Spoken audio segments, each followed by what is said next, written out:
According to Fajan, chemical bond have partial ionic and partial covalent properties. No bond is purely ionic or covalent. ठीक है, so फजान्स rule का basic concept क्या है? फजान्स के अनुसार कोई भी bond purely ionic and purely covalent properties show नहीं करते हैं, बल्कि किसी भी केमिकल बॉन्ड में पार्शियल आयनिक और पार्शियल प्रॉपर्टीज प्रेजेंट होते हैं। ठीक है, फजान्स रूल का बेसिक कॉन्सेप्ट है। फजान्स के अनुसार कोई भी बॉन्ड, ठीक है, कोई भी bond purely ionic and purely covalent नहीं होता है, बल्कि उनमें पार्शियल आयनिक और पार्शियल कोवलेंट प्रॉपर्टीज प्रेजेंट होते हैं। जैसे हमने पोलराइजेशन वाला कॉन्सेप्ट जब समझे थे, हमने डिस्कस किया था, this happen due to polarisation. ठीक है, तो ये जो होता है, ठीक है, ये जो कोई भी bond partial ionic and partial covalent properties show करता है, ये किसके कारण होता है? पोलराइजेशन के कारण। तो पोलराइजेशन एक बहुत इंपॉर्टेंट टर्म है, इसको समझते हैं। पोलराइजेशन क्या होता है? बेसिकली जब धन आयन, ठीक है, जब कोई भी कैटायन, ठीक है, जब कोई भी कैटायन जो ऋण आयन होता है, ठीक है, जो एनायन होता है हमारा, उसके इलेक्ट्रॉन क्लाउड्स को, ठीक है, उसके इलेक्ट्रॉन्स को जो है, इसका साइज जो है बड़ा होता है, ये ठीक है, कैटायन का साइज छोटा होता है, एनायन का साइज जो है हमारा बड़ा होता है। तो जो कैटायन का साइज, जो कैटायन है वो एनायन के इलेक्ट्रॉन्स को अपनी तरफ आकर्षित करते हैं, ठीक है, अपनी तरफ खींचते हैं, जिसके कारण जो हमारा एनायन होता है, ठीक है, ये डिस्टॉर्टेड शेप में आ जाता है। मतलब इसका ये जो है,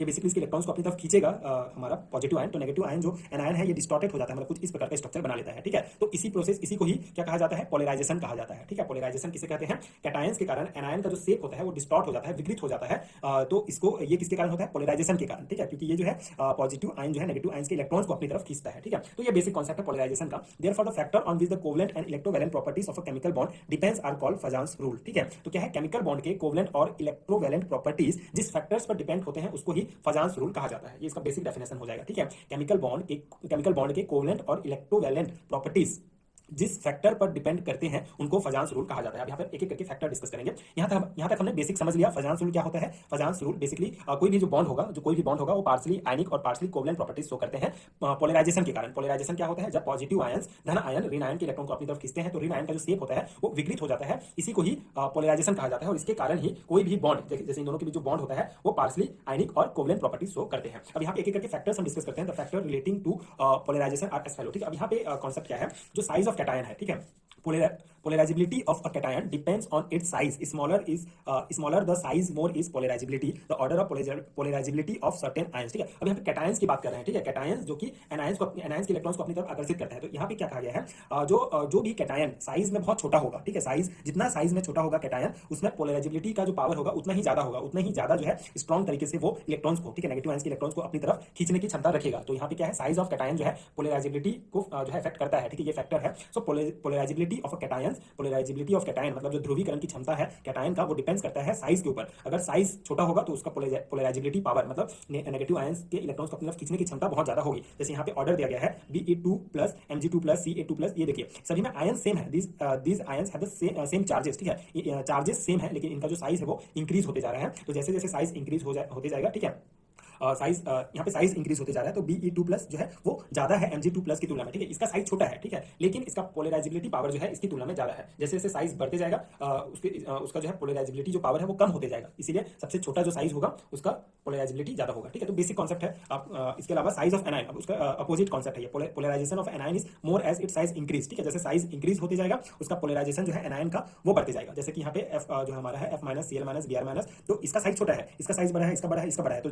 एनायन की बात करें तो साइज अगर बढ़ते जाता है तो उसका पोलराइजेबिलिटी पावर जो है वो भी बढ़ते जाएगा, इंक्रीज होते जाएगा। ठीक है, लेकिन कैटायन की तुलना में साइज अगर हमारा बढ़ते जाएगा तो उसका पोलराइजेबिलिटी जो पावर है वो कम होते जाएगा। तो ये दो कॉन्सेप्ट है, दो फैक्टर है। थर्ड है charge on ion. So the increase charge on ion increase polarisability and polarisation. ठीक है, अब जैसे इसमें चार्ज, एक चार्ज है, दो चार्ज है, तीन चार्ज है, तो चार्ज जैसे बढ़ते जाएगा उसका पोलराइजेबिलिटी जो है वो भी बढ़ते जाएगा। ठीक है, तो ये तीन फैक्टर्स हैं इंपॉर्टेंट जो जिससे पोलराइजेशन से रिलेटेड है कि कैटायन एंड आयंस चार्जेस के बारे में। जैसे कैटायंस का साइज क्या होगा तो कैसे होगा, है ना।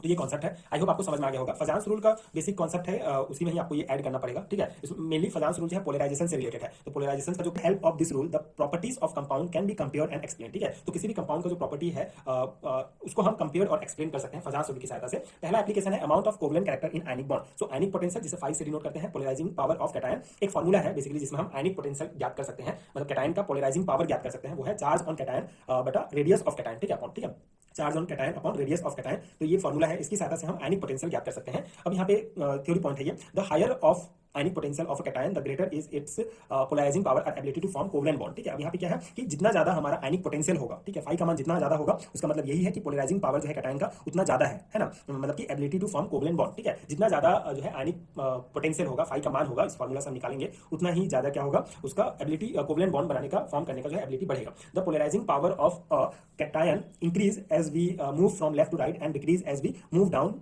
The group. ठीक है, यहाँ पे क्या, यहाँ पे पीरियोडिक टेबल के बारे में कहा गया है कि जो पोलराइजिंग पावर होता है कैटायन का, वो अगर हम लेफ्ट से राइट की तरफ मूव करते हैं तो इंक्रीज होता है एंड ग्रुप में ऊपर से नीचे की तरफ जाते हैं तब डिक्रीज होता है, because this is the order of ionic potential. ठीक है, ये आयनिक पोटेंशियल कैटायंस के आयनिक पोटेंशियल का ये ऑर्डर होता है। एग्जांपल के लिए यहाँ पे आप देख सकते हैं the value of 5 for Na+ Mg2+ Al3+ ion is 1.04, 3.06 and 6.9 respectively. ठीक है, तो सोडियम के लिए हमारा फाई का मान कितना होता है 1.04, मैग्नीशियम 2+ आयन के लिए होता है 3.06, एल्यूमिनियम के लिए 6.9। ठीक है, तो ये दिया गया है value. So the order of covalent properties in their oxide is as follow. ठीक है, तो इन आयन से जो ऑक्साइड्स बनेगा हमारा, उनका कोवलेंट प्रॉपर्टीज के हिसाब से ऑर्डर क्या होगा, सबसे हाईएस्ट ऑर्डर होगा Al2O3 का। ठीक है, क्योंकि ये जो है इसका जो फाई का मान है वो 6.9 सबसे हाईएस्ट है, तो आयनिक पोटेंशियल का मान जिसका ज्यादा होगा उसका पोलराइजिंग पावर जो है ज्यादा होगा, तो इसीलिए ये ऑर्डर दिया गया है MgO and Na2O। ठीक है, ये ऑर्डर होता है पोलराइजिंग पावर के आधार पर। तो इस प्रकार से हम आयनिक पोटेंशियल जो है किसी भी कंपाउंड्स का निकाल सकते हैं, उसके हिसाब से उसमें उस आयनिक बॉन्ड में कितना अमाउंट है कोवलेंट कैरेक्टर का, ये भी हम पता कर सकते हैं। तो ये बेसिक कॉन्सेप्ट है, पहला एप्लीकेशन है फजांस रूल का। आई होप आपको समझ में आ गया होगा। सेकंड एप्लीकेशन है diagonal relationship. So elements whose ionic potential phi has almost equal value, so diagonal relationship. For example the value of phi 2/031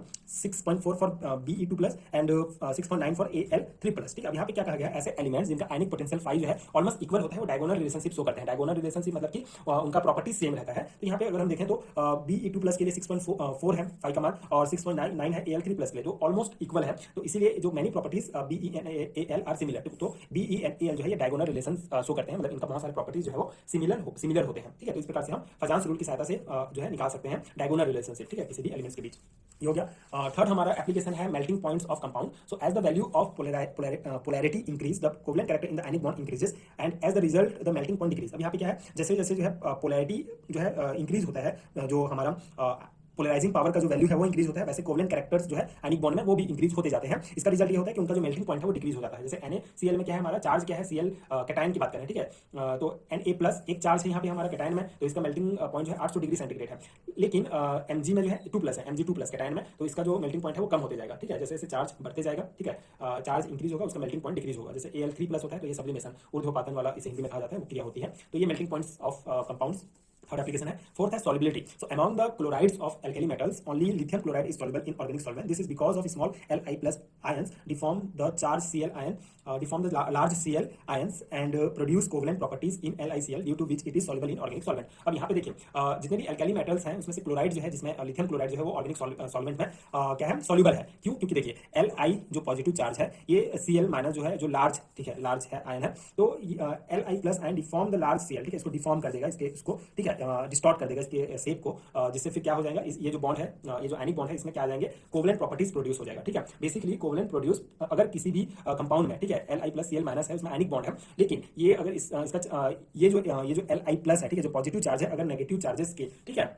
anion के स्ट्रक्चर को डिफॉर्म कर सकता है, उसको विकृत कर सकता है, तब उसमें उस आयनिक जो बॉन्ड है उसमें कोवलेंट प्रॉपर्टीज भी आ जाते हैं। ठीक है, तो इसी कोवलेंट, तो यहाँ पे इस केस में क्या होता है, LiCl में Li+ जो है वो Cl के शेप को जो है डिस्टॉर्ट कर देता है, जिसके कारण ये जो हमारा ये जो LiCl है, लिथियम क्लोराइड है, ये ऑर्गेनिक सॉल्वेंट में सॉल्युबल होता है, बाकी जो है सॉल्युबल नहीं होते हैं अगर एल्कली मेटल्स की बात करें तो। ठीक है, तो कॉन्सेप्ट ये है कि अगर आयनिक बॉन्ड से जुड़े हुए हैं, ठीक है, ये आयनिक बॉन्ड से जुड़े हुए हैं, लेकिन उसमें अगर पोलराइजेबिलिटी आ जाता है, ठीक है, पोलराइजेबिलिटी मतलब कि ये प्लस जो है नेगेटिव चार्ज के स्ट्रक्चर को डिफॉर्म कर देता है, तो उसमें क्या आ गया, कोवलेंट प्रॉपर्टीज भी आ गया। अब कोवलेंट प्रॉपर्टीज आ गया, जिसके कारण ये ऑर्गेनिक सॉल्वेंट में सॉल्युबल हो गया। ठीक है, तो इसी की बात की जा रही है, आयनिक एंड कोवलेंट प्रॉपर्टीज। ठीक है, आयनिक प्रॉपर्टीज तो होगा आयनिक बॉन्ड में, लेकिन पोलराइजेशन के कारण उसमें कोवलेंट प्रॉपर्टीज भी आ जाते हैं। ठीक है, लास्ट पॉइंट हमारा covalent nature. So AlF3 is ionic, but in AlCl3 Cl is larger in size, so AlCl3 is covalent. ठीक है, अब यहाँ पे कोवलेंट नेचर क्या है, AlF3 जो है ये आयनिक है, लेकिन AlCl3 जो हमारा कंपाउंड है, इसमें जो Cl है ये लार्ज साइज का होता है, जिसके कारण AlCl3 जो है ये कोवलेंट नेचर शो करता है। ठीक है, बस ये सिंपल सा कॉन्सेप्ट है। तो ये हो गया हमारा फजांस रूल का एप्लीकेशन एंड ये जो बेसिक कॉन्सेप्ट है, आई होप आपको समझ में आ गया होगा। एनर्जी, ठीक है, तो सॉल्वेशन एनर्जी क्या है, सिंपल से एग्जांपल्स आप समझ सकते हैं। जैसे हम किसी पानी में, ठीक है, कोई पानी में अगर हम नमक घोलते हैं, तो यहाँ पे नमक हमारा सॉल्यूट हो गया और पानी सॉल्वेंट हो गया। ठीक है, जो घोलता है उसे सॉल्वेंट कहा जाता है। तो यहाँ पे नमक और पानी के घुलने के प्रोसेस में जो एनर्जी रिलीज होगा या जो एब्जॉर्ब होगा, उसी को ही सॉल्वेशन एनर्जी कहा जाता है। ठीक है, आगे कॉन्सेप्ट में और डिटेल में समझेंगे कि नमक पानी में क्यों घुलता है। सो सॉल्वेशन एनर्जी किसे कहते हैं? जब कोई सॉल्यूट किसी सॉल्वेंट में घुलता है तो उस प्रोसेस में जो एनर्जी एब्जॉर्ब होगा या रिलीज होगा उसी को ही सॉल्वेशन एनर्जी कहा जाता है, ठीक है। When an ionic compound such as sodium chloride is placed in a polar solvent such as water, the polar molecule of water surround the ion of the solid, ठीक है। तो यहाँ पे हम NaCl का एग्जांपल लेंगे सोडियम क्लोराइड का और इस कॉन्सेप्ट को डिटेल में समझेंगे। तो यहाँ पे देखिए NaCl सोडियम क्लोराइड एक आयनिक कंपाउंड है, ठीक है। तो इस आयनिक कंपाउंड को जब हम पोलर सॉल्वेंट जैसे वाटर में अगर डालते हैं, ठीक है, एक आयनिक कंपाउंड जो सॉलिड फॉर्म में है सोडियम क्लोराइड, उसको वाटर में डालते हैं तो जो पोलर मॉलिक्यूल्स होंगे वाटर के, बेसिकली वाटर का फॉर्मूला होगा H2O, ठीक है, जिसमें H जो है पॉजिटिव होगा, O नेगेटिव होगा, H पॉजिटिव होगा, ठीक है। तो ये जो पोलर मॉलिक्यूल है वाटर, ये क्या होंगे? ये जो सॉलिड होगा, ठीक है, सोडियम क्लोराइड, इसके चारों ओर जो है ये सराउंड हो जाएंगे, ठीक है, चारों ओर जो है पॉजिटिव नेगेटिव अट्रैक्ट होकर जो है जुड़ जाएंगे। So the positive end of the water molecule attract the chloride ion, ठीक है। तो जो वाटर मॉलिक्यूल का पॉजिटिव एंड होगा वो क्लोराइड आयन से अट्रैक्ट होगा and the negative end attract or pull the sodium ion, ठीक है। तो सोडियम आयन जो है नेगेटिव साइड से, वाटर मॉलिक्यूल के नेगेटिव साइड से अट्रैक्ट होगा, सिंपल सा है, ठीक है। And due to this pull the sodium and chloride ion leave the crystal lattice and gets enveloped by the oppositely charged ends of the water molecule that is sodium chloride dissolved in water through sodium and chloride ion, ठीक है। तो ये पूरा concept बताया गया है, इसको आप डायग्राम में इस कॉन्सेप्ट को बहुत इजीली समझ सकते हैं। बेसिकली सोडियम क्लोराइड कैसे वाटर में घुलता है उसको बताया गया है। So this process is enclosing an ion by water molecule is called hydration, ठीक है। तो इसको हाइड्रेशन प्रोसेस भी कहा जाता है। देखिए ये सोडियम क्लोराइड, ठीक है, ये मान लो ये हमारा वाटर है, ठीक है, ये वाटर है, इसमें हमने NaCl डाल दिया। अब NaCl Na+ NCl- होता है, हमने वाटर का भी देखा H+O- H+ होगा। तो ये जो वाटर है, जैसे ये वाटर मॉलिक्यूल है मान लीजिए, ठीक है, तो ये प्लस और ये नेगेटिव चार्ज है, ठीक है। उसके एक पोल में जो है पॉजिटिव है, एक में नेगेटिव है। तो ये क्या करेगा, जो नेगेटिव वाला जो पोल होगा वो सोडियम आयन जिसमें प्लस चार्ज है उसकी तरफ अट्रैक्ट होगा और उसको जो है इस प्रकार से कवर कर लेगा, ठीक है। वाटर का नेगेटिव जो आयन, नेगेटिव वाला जो पोलर पार्ट होगा वो सोडियम आयन को कवर कर लेगा और जो पॉजिटिव वाला पार्ट होगा वो नेगेटिव से अट्रैक्ट होकर नेगेटिव मतलब क्लोराइड आयन को जो है पूरा कवर कर लेगा और इस प्रकार से ये पूरा कवर होगा। बेसिकली NaCl के स्ट्रक्चर हमने देखा था, तो उसमें NaCl पॉजिटिव नेगेटिव चार्ज एकदम अरेंज होते हैं, ठीक है, एकदम परफेक्टली अरेंज होते हैं। तो ये वाटर के मॉलिक्यूल जो है उनको ऐसे घेर लेंगे और उसको अलग कर देंगे, ठीक है, अलग कर देंगे, जिससे जो है ये NaCl जो है वाटर में घुल जाएगा, ठीक है। NaCl इस प्रकार से पूरा एकदम क्लोज पैक्ड होगा, ठीक है, सॉलिड फॉर्म में होगा। फिर जो वाटर मॉलिक्यूल के पॉजिटिव नेगेटिव चार्ज उसको घेरेंगे, उसके पॉजिटिव नेगेटिव चार्ज को, एंड उसको जो है फिर खींच के अलग करेंगे, ठीक है। तो इस प्रकार से ये फिर जो है वाटर में घुल जाएगा। ये सिंपल सा है। और this process of enclosing an ion by water, ठीक है, इनक्लोजिंग ऑफ एन आयन, ठीक है, ये जो आयन है इनको इनक्लोज कर रहे हैं, ठीक है, क्लोज पैक्ड में है तो इनको इनक्लोज कर रहे हैं पानी मॉलिक्यूल, वाटर मॉलिक्यूल के द्वारा। तो इस प्रोसेस को हाइड्रेशन कहा जाता है and some energy is release in this process which is called hydration energy, ठीक है। तो इस प्रोसेस में जो है एनर्जी रिलीज होता है जिसे हाइड्रेशन एनर्जी कहा जाएगा, ठीक है।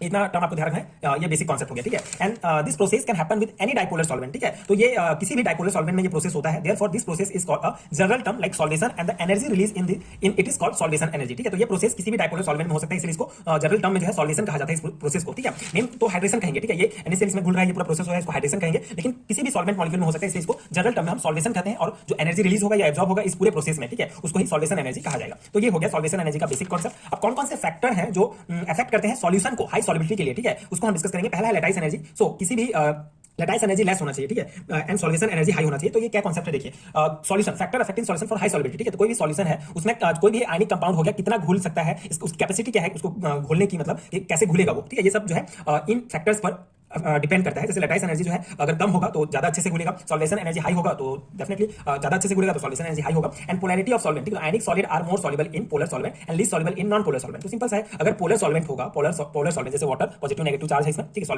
पोलर सॉल्वेंट है तो definitely ionic solid positive negative charge ही होते हैं इसमें भी, तो उसको जो है इनक्लोज करेगा, इजीली इनक्लोज करेगा। अगर पोलर सॉल्वेंट है तो पोलैरिटी सॉल्वेंट का बहुत इंपॉर्टेंट है। पोलर सॉल्वेंट होगा तो बहुत इजीली सॉल्युबल हो जाएगा और पोलर सॉल्वेंट नहीं होगा तो कम सॉल्युबल होगा, ठीक है, बहुत दिक्कत होगी सॉल्यूट को सॉल्वेंट में घुलने के लिए, ठीक है। तो ये पोलर नेचर, बहुत पोलैरिटी वाला जो नेचर है बहुत इंपॉर्टेंट है। Ionic size if radii of anion be large while cation be smaller increase solubility, ठीक है। तो सिंपल सा है, रेडियस भी इंपॉर्टेंट है, आयनिक साइज भी इंपॉर्टेंट है। अगर एनायन जो है लार्ज होगा तो उसकी कैटायन जो है स्मॉलर होगा तो सॉल्युबिलिटी जो होगा वो इंक्रीज हो जाएगा, ठीक है। तो ये पॉइंट है। इसके बाद आयनिक चार्ज, ठीक है, more the ionic charge less be solubility, ठीक है। तो आयनिक चार्ज जितना ज्यादा होगा सॉल्युबिलिटी उतना कम होगा, ठीक है। तो ये कुछ फैक्टर्स हैं जो अफेक्ट करते हैं सॉल्यूशन को, ठीक है, हाई सॉल्युबिलिटी के लिए। तो ये आपको ध्यान रखना है, इंडिविजुअल क्वेश्चन में भी पूछा जा सकता है, तो आपको ये लिखना पड़ेगा, ठीक है। तो ये हो गया सॉल्वेशन एनर्जी का पूरा बेसिक कॉन्सेप्ट और कौन कौन से फैक्टर